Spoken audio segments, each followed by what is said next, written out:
selamat siang. Perkenalkan, nama saya Bian Mila. Waalaikumsalam Bu, selamat siang. Ya, Apakah benar ini dengan Ibu Enda? iya benar Bu. Bagaimana kabarnya Bu? Sehat? Alhamdulillah sehat. Nah Ibu, sesuai janji kita kemarin, kita akan melakukan konseling KB, yang dimana konseling ini untuk mengetahui KB mana yang baik digunakan untuk Ibu. Iya Bu. Baik Ibu, sebelumnya saya mau tanya, sebelumnya Ibu pernah menggunakan KB atau tidak? Nah begini ya Bu, karena saya sekarang itu perkawinan yang pertama, jadi saya belum pernah menggunakan KB. Nah tujuan saya mengikuti konseling ini karena saya ingin tahu gitu KB mana yang cocok untuk saya. Oh iya Ibu. Nah Ibu, sebelumnya Ibu sudah tahu belum apa itu KB? Nah begini ya Bu, saya pernah baca-baca di internet dan di media lainnya. Ternyata KB itu untuk mencegah kehamilan. Nah yang saya bingungkan itu karena banyak macam-macam KB ya. Yang saya pernah baca itu ada KB pil, KB implan, suntik dan yang lainnya. Nah tapi saya belum tahu betul apa itu KB tersebut. Oh iya Ibu, nah di sini saya akan sedikit menjelaskan tentang KB, dari mulai pengertian, jenis-jenis KB, kekurangannya dan kelebihan KB. Nah Ibu, di sini saya membawa lembar balik, yang dimana lembar balik ini bertujuan untuk Ibu lebih memahami apa yang saya jelaskan. Di sini ada alat bantu pengambilan keputusan ber-KB. Yang pertama, ini apa itu KB? Keluarga berencana adalah suatu usaha untuk menjalankan atau merencanakan jumlah dan jarak kehamilan dengan memakai alat kontrasepsi. Di sini ada tujuan KB. Tujuan KB adalah untuk membentuk keluarga kecil sesuai dengan kekuatan sosial ekonomi suatu keluarga dengan cara mengatur kelahiran anak agar diperoleh suatu keluarga bahagia dan sejahtera yang dapat memenuhi kebutuhan hidupnya. Nah, untuk penjelasan pengertian KB dan tujuan KB, apa Ibu sudah paham? Insya Allah sudah paham Bu. Baik, saya lanjut ya Bu. Ya. Di sini ada manfaat KB. Apa saja manfaat KB?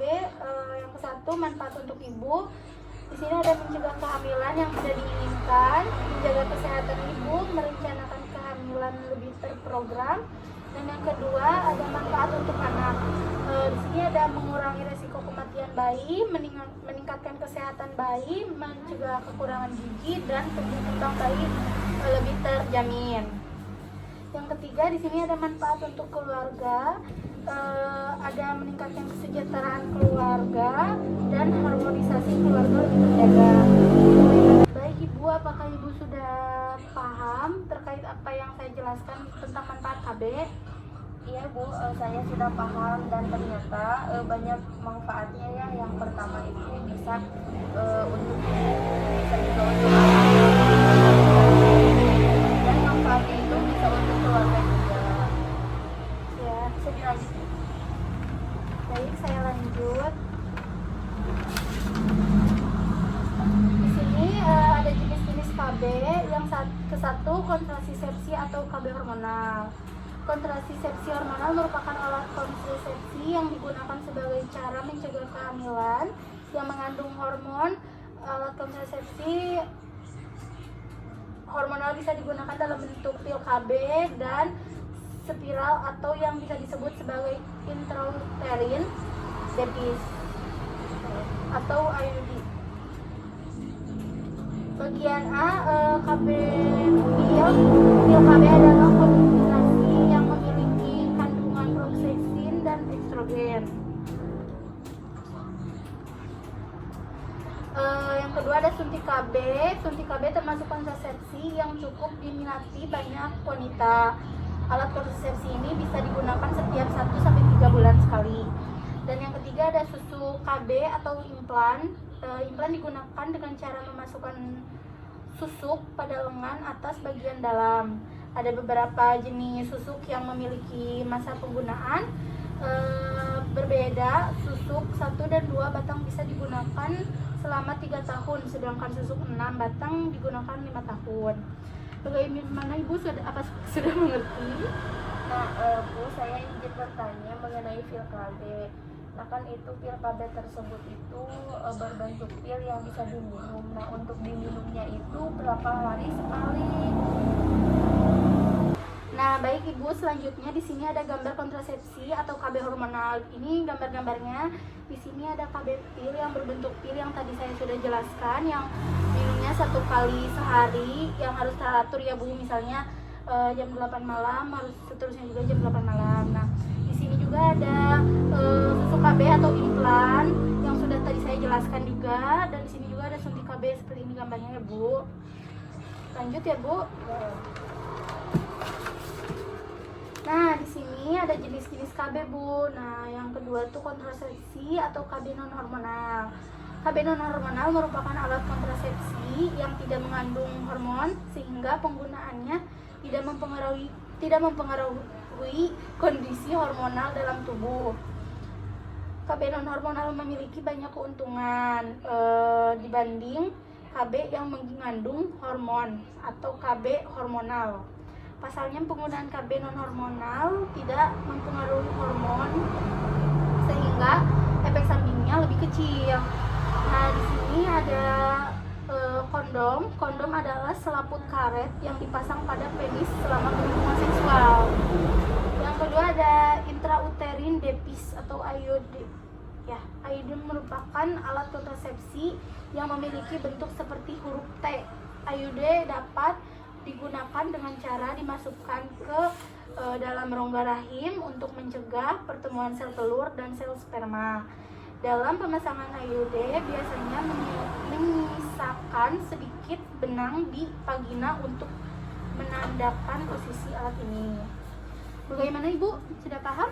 Sudah paham. Lanjut. Saya lanjut ya.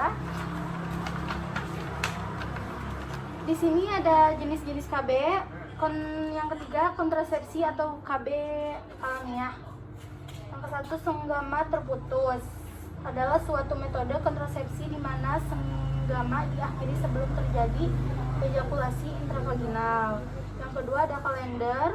Kontrasepsi dengan sistem KB kalender tidak perlu menggunakan alat atau tindakan operasi. Kontrasepsi dilakukan dengan menggunakan perhitungan masa subur wanita dan menghindari berhubungan seks pada masa subur.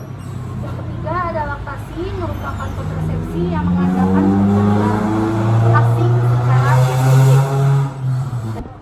Baik Ibu, lanjut ya. Di sini ada jenis-jenis KB lagi. Yang keempat kontrasepsi atau KB permanen. Yang ke-1 ada tubektomi. Tubektomi adalah prosedur bedah sukarela untuk menghentikan sterilitas atau kesuburan seorang wanita dengan cara mengikat dan memotong atau memasang cincin pada saluran tuba sehingga ovum tidak dapat bertemu dengan sel sperma. Tubektomi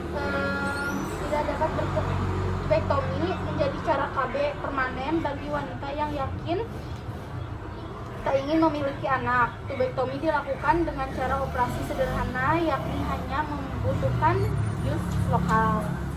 Yang kedua di sini ada vasektomi. Vasektomi adalah kontrasepsi yang dilakukan oleh laki-laki dengan cara sterilisasi sama seperti tubektomi pada wanita. Vasektomi merupakan kontrasepsi permanen pada pria. Nah, di sini ada vasektomi dilakukan dengan cara memblokir atau memotong vas deferens tabung yang membawa sperma dari testis. Vasektomi menjaga sperma keluar bersama cairan semen saat terjadi ejakulasi. Nah, ini gambar vasektomi ya Bu, dan ini gambar tubektomi. Ini lanjut aja. Baik Ibu, lanjut ya. Di sini ada kelebihan dan kekurangan KB. Yang pertama untuk kelebihannya, pil KB memudahkan wanita untuk diminum. Yang kedua, suntik KB memudahkan dan tidak harus setiap hari. Yang ketiga, implan bisa digunakan dalam jangka